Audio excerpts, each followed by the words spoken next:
Thank you everyone for coming out to our penultimate Borders and Migrations Initiative event for fall 2024.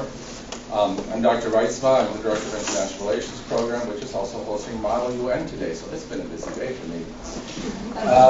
In addition, I am the founding director of the Borders and Migrations Initiative, which this semester has taken us to the Polish-Belarusian border, with filmmaker Agnieszka Holland joining us from Warsaw, to today's talk about Agros International and their work in Guatemala.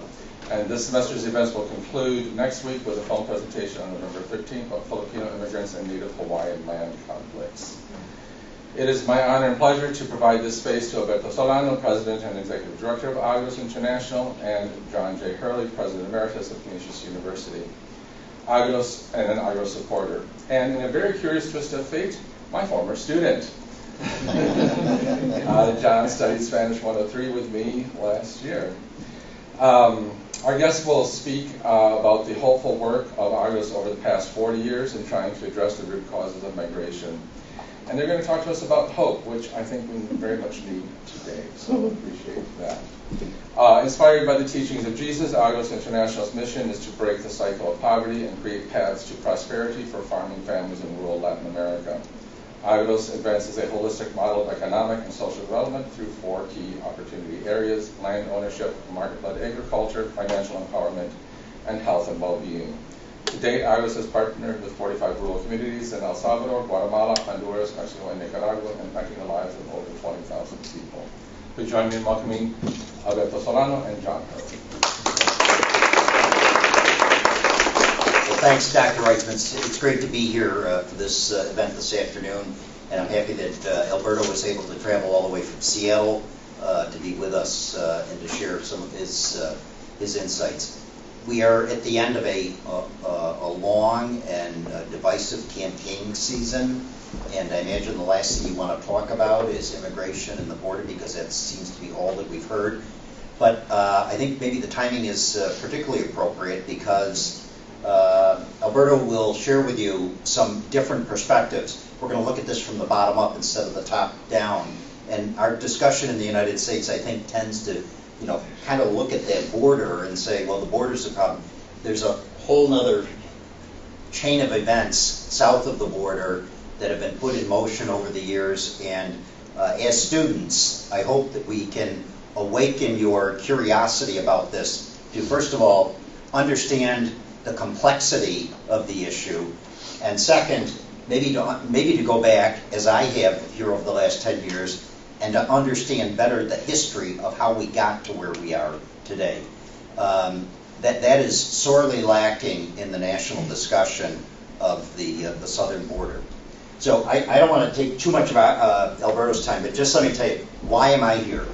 In 2010, I became president of Canisius, and I was meeting with the people in campus ministry, and they said, I said, I'd like to go on one of your immersion trips with the students. And they said, oh, and they were kind of surprised and taken aback. They said, well, where would you want to go? And I said, I thought I'd like to go to El Salvador. I'd never been to El Salvador. I had studied French, not Spanish, but I was aware of the strong connection between the Jesuit universities and El Salvador because of the assassination of the 6 Jesuits and their housekeeper and her daughter in 1989 at the peak of the Salvadoran Civil War.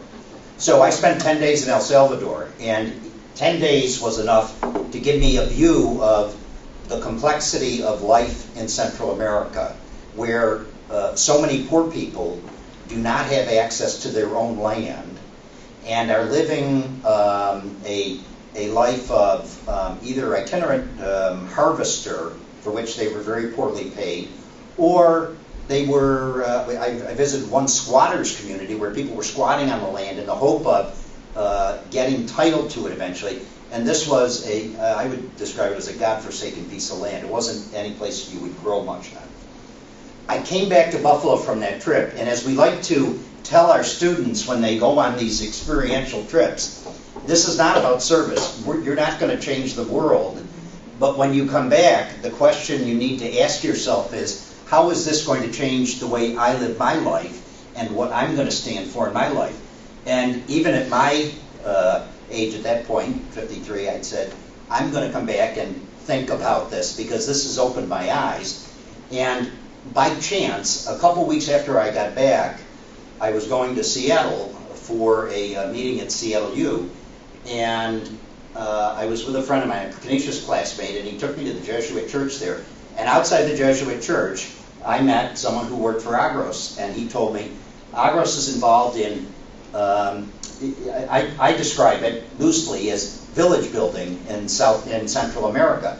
They acquire land, and I said, oh, it got my attention, because I had come to see in just this 10 days in El Salvador that access to land and land ownership was critically important if we were going to break the cycle of poverty and give people a reason to stay in their homes where they desperately wanted to be. So that was the beginning of a journey with Agros over the last now 13 years. I've traveled with Agros now 3 times, twice to Nicaragua, and then most recently back in February, my wife Maureen and I traveled with them to Guatemala. I've also made 3 other trips to El Salvador, mostly, campus ministry type trips, and then one to celebrate the anniversary of the martyrs with the other Jesuit universities. So those have given me a perspective on what's happening at the border, and it makes it critically important, I think, if we're going to talk about signs of hope in the world. Agros is involved in something that is very hopeful. It isn't done on a massive scale yet, but at the micro level, very hopeful. And with that, I'll turn it over to Alberto Solano, the leader of Agros. Thank you so much. So thank you, Professor Ridman. I hope I get that well. John, Maureen, thank you for having us. Before I get started, I'm here with my colleague, Heather Ringoin. If you have any questions, she's a great resource. First of all, I'm from Guatemala, I have a thick accent. So if you don't understand something, just tell me. I'm not offended at all. So, talking about immigration after an election, quite a hot topic. But no worries, we're not going to talk about politics. We're not going to talk about even policy. We're going to talk about grassroots level solutions to rural poverty. Things that actually work on the ground. So let's forget about all the discourse that we've been hearing, as John was saying, top down. We really want to go bottom up. But we have to acknowledge it, because when we're talking about solutions in Central America, and we talk about immigration, the first thing that comes to mind is this. The caravans, the pressure of immigrants in this country, the good and the bad, and I will say that in that discourse tends to be overly simplified. So the real shall not talk. But today, again, I want to take you to Central America, and I want to invite you to think about what it means, what immigration means back home for us, in our country, in our villages. Because believe it's an untold story, one that I would hope that it was more common here. So when you go to Central America and you talk about immigration, you're talking about, it's not working, this. You're talking about families who are broken. And I've been working in poverty alleviation for the last 24 years. Just 9 years living in this country. All my career has been on the ground, in the trenches, working with families, working with programs. We know what poverty is about. And what I can tell you is that I've never seen villages like now, where you walk those villages and it's just elders and children. There was a time in which most men were living. Now it's men, now it's women, now it's the youth. And you think about that, the implication of that at the local level are disastrous. We're fracturing, we're destroying the social tissue of our economies. The social tissue that holds everybody together. Think about how can you build a country if you don't have the people to actually kind of stay there. It's a crisis, and you think about it, it's not just the poverty that drives things, it's the stability that this will generate. John mentioned Latin America in the 80s. Four of our countries were in civil war. Guatemala had 66 years of war. El Salvador, Nicaragua, and back then, in El Salvador in particular, millions of Salvadorans came here. You have families with no role models, fractured. What happened 25 years later? We have 50,000 people in jail who are former gang members. And you know what? We're replicating the same way. If we fracture our societies, if we fracture the family, we are forcing those kids to become prey of the gangs, of the cartels, of this. And nobody talks about that. And that's the source of instability that I'm concerned about. And I always tell my staff, I'm sick and tired of walking villages because there's no families. And it's tough. But, why people leave? And these are three main root causes of immigration. Actually, these are not from us. This actually was part of USA when P.P. Harris was in Guatemala a couple years ago. They identified this as the three most important pillars for immigration from Central America. First one, economic insecurity and inequality, corruption, lack of rule of law, and of course security, human rights. Those two were the main pillars. So in a nutshell, poverty, lack of safe communities, and lack of investment in human capital. Those are the three core root causes of migration. That's why people leave, because we don't have those. Of course, at Agros, we are a small nonprofit. We've been working in Latin America, particularly in Central America and Mexico for the last 40 years. We just turned 40 a few weeks ago. And we cannot change all this. So we focus on what we can, which is reducing poverty. That's where we have built our expertise and skills. So, what is poverty? First of all, I don't know how many of you have been exposed to poverty, have seen it, but poverty is personal. It is the most personal thing you can have. When you're poor, you're surrounded by poverty. You're almost shocked by it. It's hard to escape. Actually, you don't escape by yourself. Every person who has escaped poverty is because someone gave him a hand and gave him the opportunity to escape. So this is where we work. This is Los Bordes, San Pedro Sula, in Honduras, a dump yard where the most broken families live. Here, everybody lives in extreme poverty. Everybody lives in despair. And you know what? They work very hard. These people are extremely hard workers. Believe me, I never worked as hard as them. Most of you have never worked as hard as them. With the physical intensity, the back-breaking work that they do every day. But it's a job that never pays. It just doesn't pay off. And it's hard because poverty, when you're surrounded by poverty, there's not a silver bullet. It's multidimensional, which means that you want to tackle poverty, you have to build a holistic approach. It's not just water, or education, or health, or economic empowerment. It's everything. It forces you to be holistic, which makes it complex. When you look at our staff, we have psychologists, social workers, agronomists, people of finance for microcredit.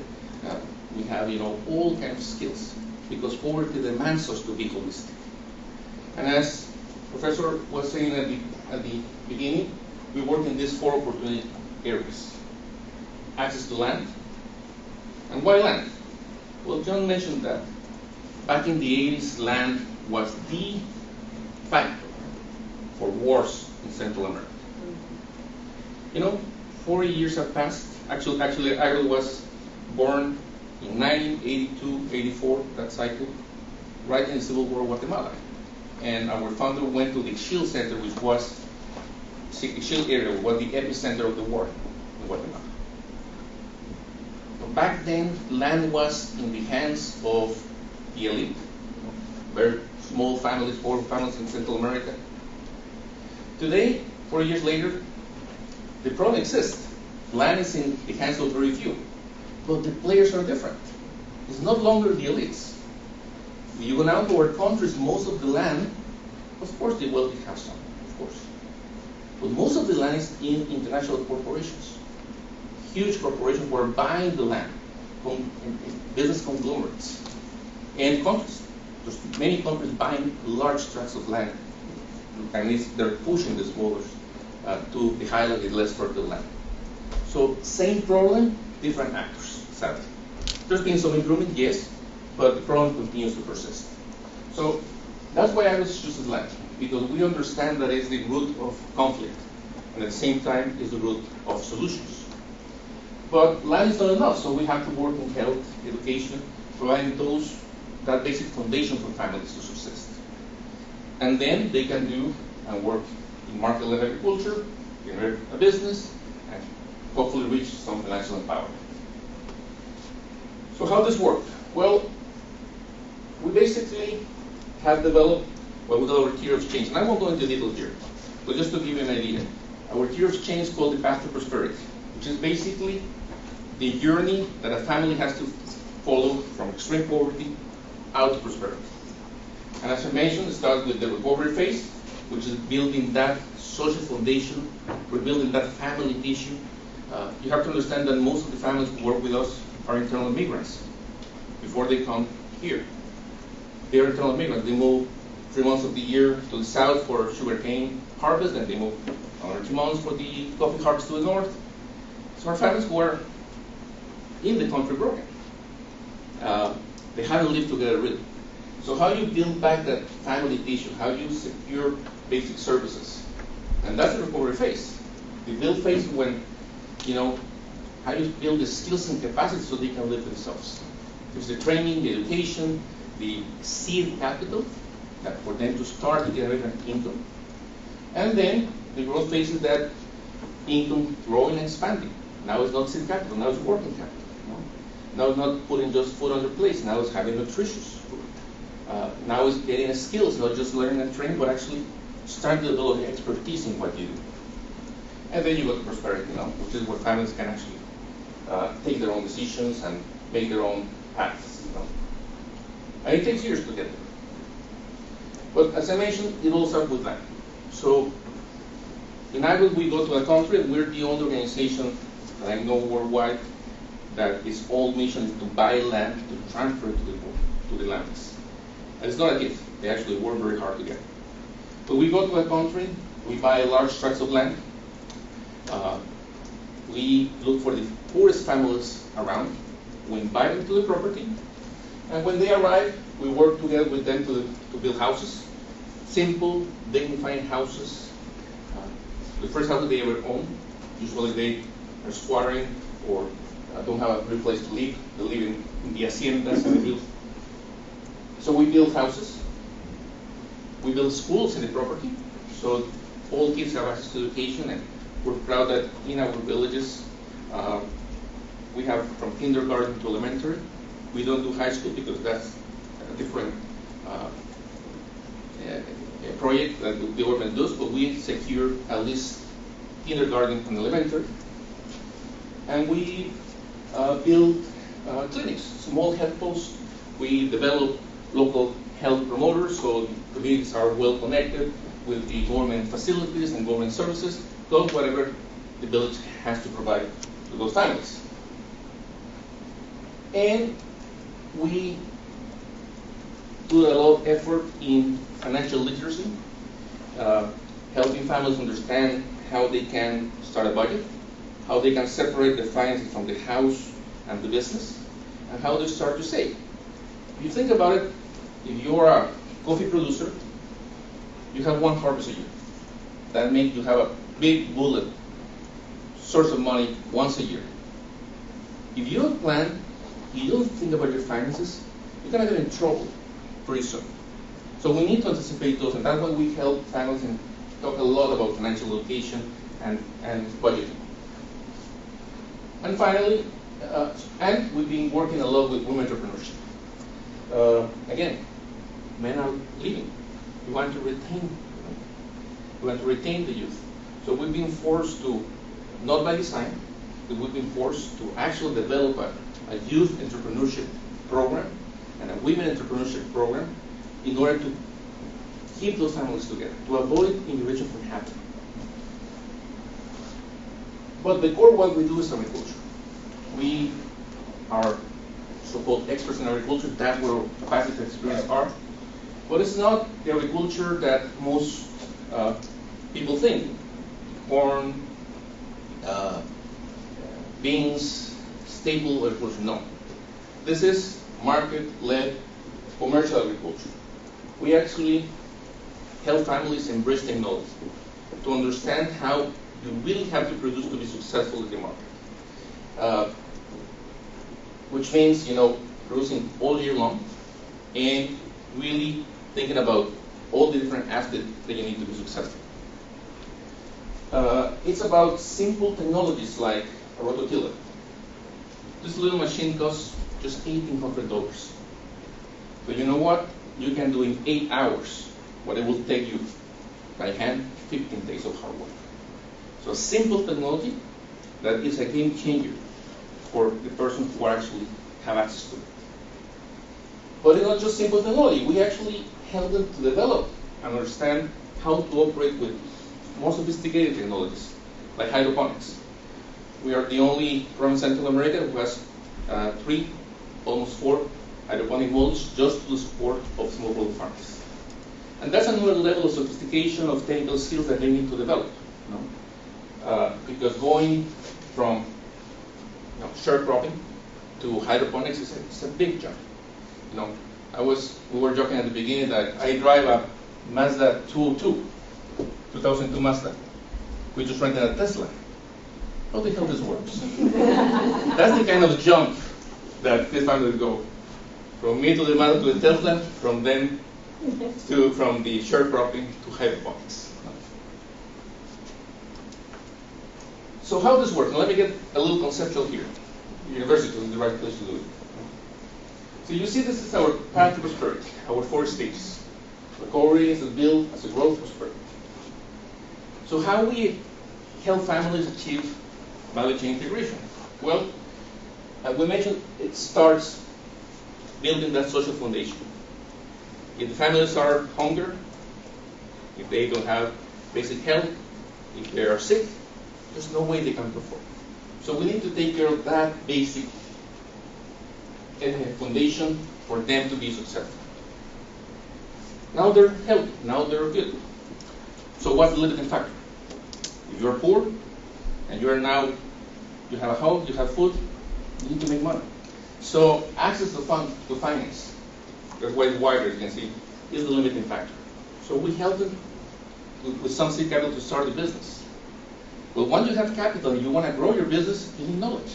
You need skills, you need education, you need training. That's why, finances start to produce and knowledge starts to expand, because that becomes the limiting factor.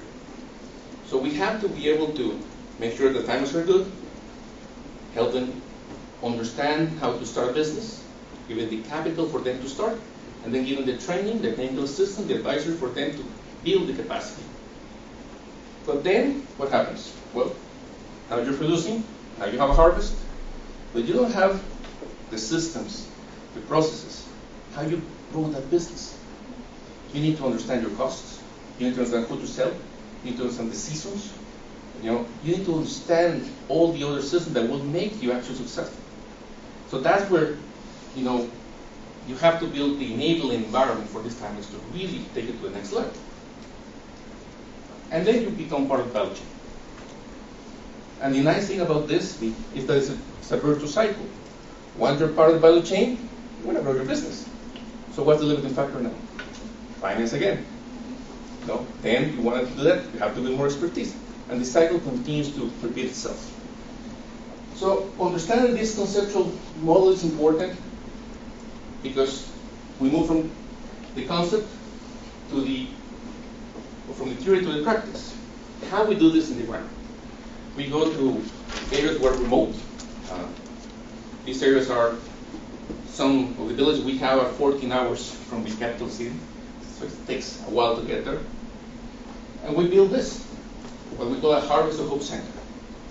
It's basically that enabling environment where families go to learn how to become not only farmers, but actually agribusiness owners.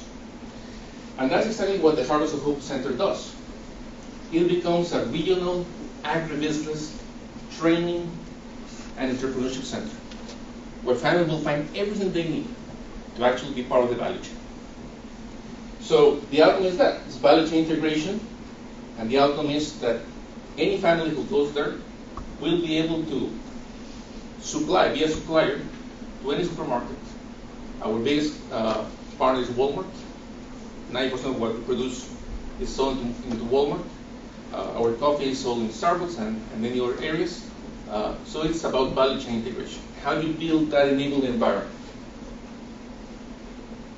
This is it. When you go there, you have everything from how to work in annual crops, perennial crops, protect agriculture, hydroponics, processing capacities, logistics, biopesticides, so they learn how to do their own pesticides, so they don't depend on others. And you go through all that process. And that training process takes about 12 months. It's what we call the boot camp. So a family comes, goes through 6, 8, 9 different training modules, practical experience, they're learning these hard skills. And after the 12 months, they go to what we call the empowerment phase. So in that same training center, the family, once they rotate and learn, now they're assigned their own greenhouse. And they are assigned a contract from Walmart so they can supply. So now they have to put in practice what they learn. It's learning by doing. And that's another 12 months, about 2 cycles of crop cycles. We're supervising them, yes, but not as before. We're supervising them, but they are really testing themselves, so we know what to adjust. Once they actually graduate from this second phase, the empowering phase, they go to the third phase, we call it entrepreneurship. Here's where we introduce real loans. So if a family doesn't have land, we'll give them the land with a loan, they're going to pay it back. If they have land, but they don't have a mesh house, a greenhouse, we're going to invest in them so they have their own mesh house, their own greenhouse, their own drip irrigation. The same technology that they have been working over the last 2 years. But now, something that they will own eventually. And they're assigned a contract, they're part of the supply chain of Agros, and they're developed now real skills on a daily basis, working for themselves, not for anyone else, but for themselves. And that could take 3, 4, 5 years until at some point they graduate. So they pay back everything. And now they're owners. Now we have incubated an agribusiness from start to finish. And we have actually a success rate of higher than 90%. It takes years. And I think that's one of the learning lessons for us. This change takes years. We're talking 5 to 8 years. And then you contrast that with most of the development projects and initiatives that most governments or international banks or United Nations fund. So 1 to 2 years. You don't move the dial in 2 years. The families need that support and enabling ecosystem to actually be successful, lasting, for that support to last. And this is interesting because there is a change in dynamics. But during the first 2 years, they're beneficiaries. Agros is investing in them. Agros is helping them develop the skills, the training. They're going like you guys here, learning this enabling environment that is Canisius. But then, once they graduate, then we have skin in the game.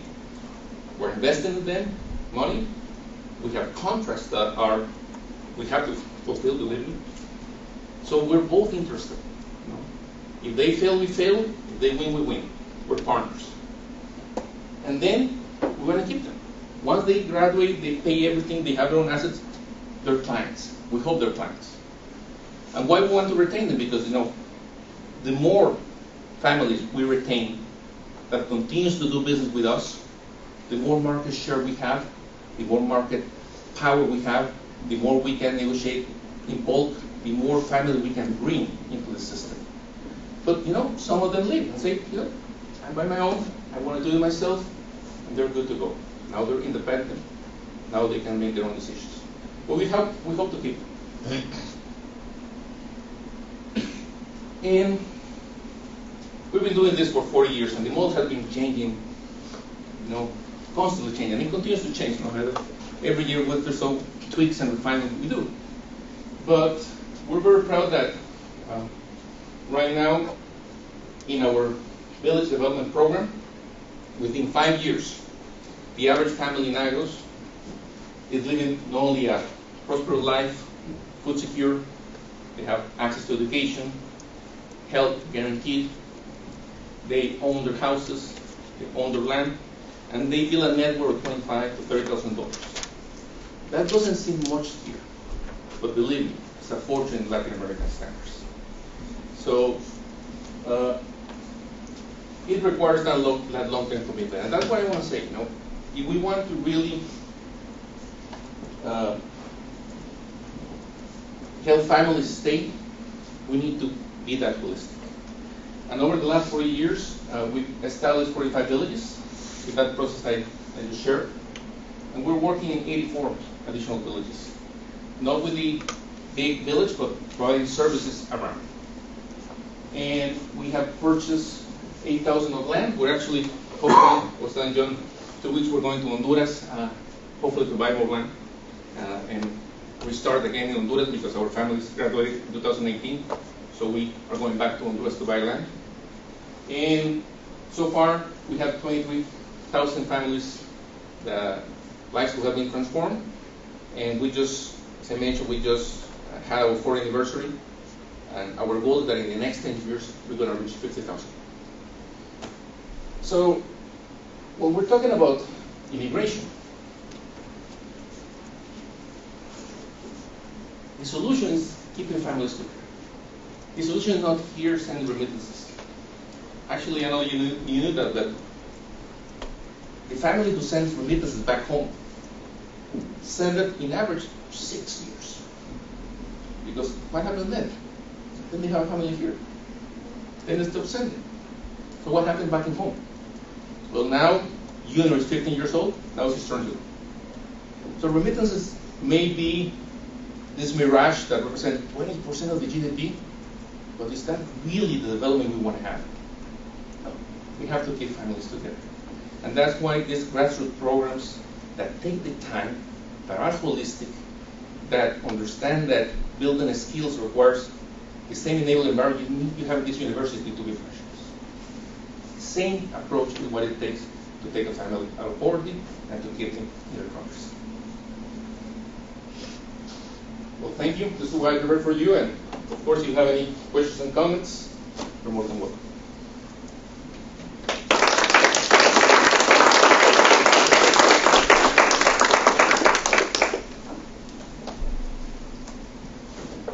So how do you select who gets to participate? Like, is there a process? Is there an application? Or how do you vet who's working? Oh, we've been learning by failing.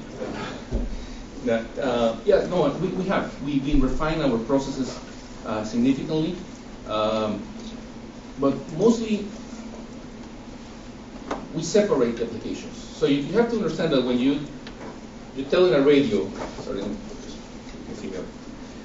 you put an announcement in the radio that Agros is buying land, 100 people show.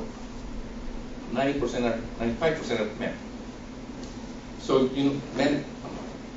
But we have learned that if the family does stick together, men won't last without the family in the village. So what we have learned that we have to do 2 applications, one for the men, one for the women. Complete separate applications. Then we review those applications and we do a household visit to verify. Then we check reference with, the pastor, the priest, the neighbors, to understand. We ask for a criminal record. It's a long process, It takes us at least 4 to 5 months to select a family. And after that, we bring them to the village so they can see what is that. We invite them to meet other families, and then we have a committee. But it's a process that it takes time, and even then, we have an attrition of almost 30% in the first 6 months.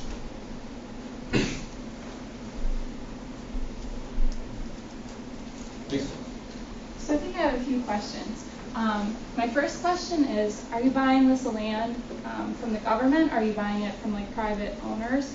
And comparable to like, I guess, how much money is it costing you to buy like these chunks of land? Like, are you coming in with like United States currency? Are you coming in with the currency of like whatever country you're buying land from? I'm just curious like how that works out. Yes. So we buy land from private sector. So it's from individuals. We have learned not to buy land from government. When it's government land, people don't want to pay. People think, oh, it's the government, so why should I pay this land? It should be mine. Mm-hmm. So we made that mistake before in Mexico. We actually had 2 villages that was completely failed because of that. We understood the culture towards land. So when it's government, people think it should be mine anyway. So we buy from individuals and people who have their own farms, and that's what works best for us. In terms of the currency risk, we assume the currency risk. So we purchase. The way we fundraise, we're a non-profit ministry, so we fundraise from families. So we don't take government money or big international corporations. Basically, 75% of our funds are families who are given to families over there. So we take the currency risk. Everything has to be in local currency, and we hedge it with our internal. Thank you. What sorts of partnerships do you have, I guess, at the ultimate end of this process where they would be sending the goods to market, or how to ensure that they get a decent price and so that it can then become a cyclical venture? Yes. So that's been a lot of learning. At the beginning, we thought that just by creating producers who were really good producing, the price tag would take.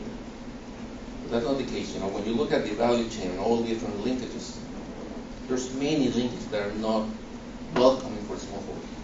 They're not. So we've been forced to actually become actors in the value chain. So we have processing plant, we have logistics. So we've been forced to actually create those linkages, because if not, they don't happen naturally. So we went from just enabling and buying land to actually being part of the value chain. But partnerships are important, and we have built some. We have partnership with input suppliers. We have partnership with supermarkets. We have partnership with export companies. We have partnership with certification agencies. So our families during the boot camp, they become triple certified in best agricultural practices, best manufacturing practices, and climate smart practices. So we work with organizations that help us get them certified.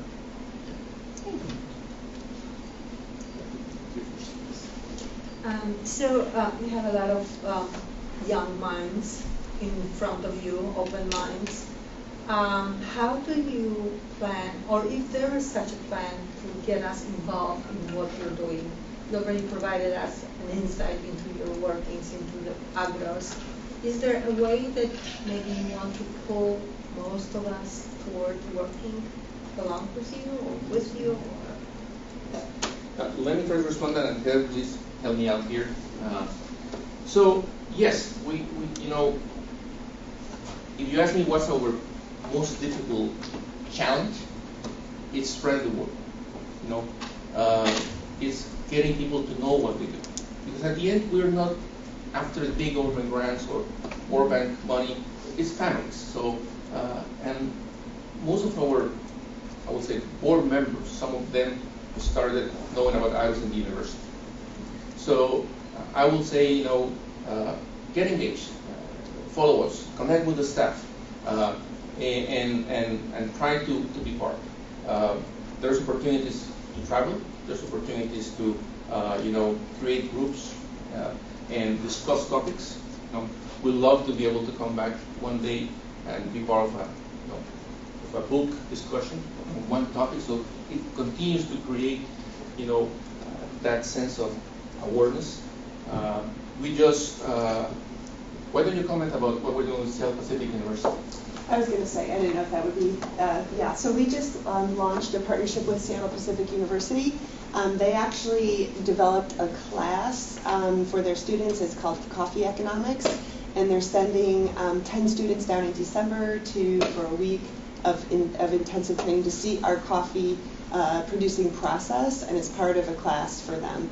So there's all kinds of different possibilities with that, and it's a brand new partnership and a brand new initiative, which is pretty exciting. So, and it's happening. They're leaving December 8th. Yeah. So the faculty's already been down there to vet it all out and everything, but that's a pretty exciting opportunity for us as well. So. Thank you. And there are other opportunities as well. There's things that for us are so hard to get, and for universities are so easy to provide. For example, we have a ton of data. We're collecting data from all the families, from all the interventions. We need some econometric experts actually to help us navigate through the data and create some models. So there's opportunities as well that for nonprofit like us are so hard to get. But for faculties, academics, it's part of the day-to-day. So there might be an opportunity, selecting one topic and doing a thesis, around one area. Those kind of things, we'd love to have the conversations. Do you have time? I think you had a question. So Margaret actually asked my question, but I have another one. How did you first get involved with this line of work? How I get involved? Well, I'm from Guatemala. And my dad actually, he comes from a very different background. But as I mentioned, he had someone who gave him an opportunity, and he was able to get out of the village. And he studied, he actually finished his PhD. But that person, changed the trajectory of my family. That's why I was saying, when you're living in poverty, you need somebody to be alongside. I had the privilege to work with Professor Mohamed Yunus when I was in presentation years ago. I met him several times, and he said something that struck me with heart. He said that poverty is our common ancestor. And if we dare to look long enough in our family line, someone somewhere, generation back, was poor. And that someone somewhere received that hand, helping him to change the family trajectory. For me, one generation, my dad had the help. And it completely transformed my life and my kids. For some of you, might be 2 generations, maybe 3. But if we recognize that that's where we're all coming from, and that we all need that helping hand, then, we will see immigration and other social problems with more compassion and with more interest. Thank you.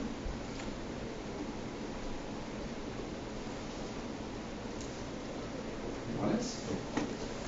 Well, thank you all for coming, and thank you for giving us a message of hope that was sorely needed this morning. So I appreciate that.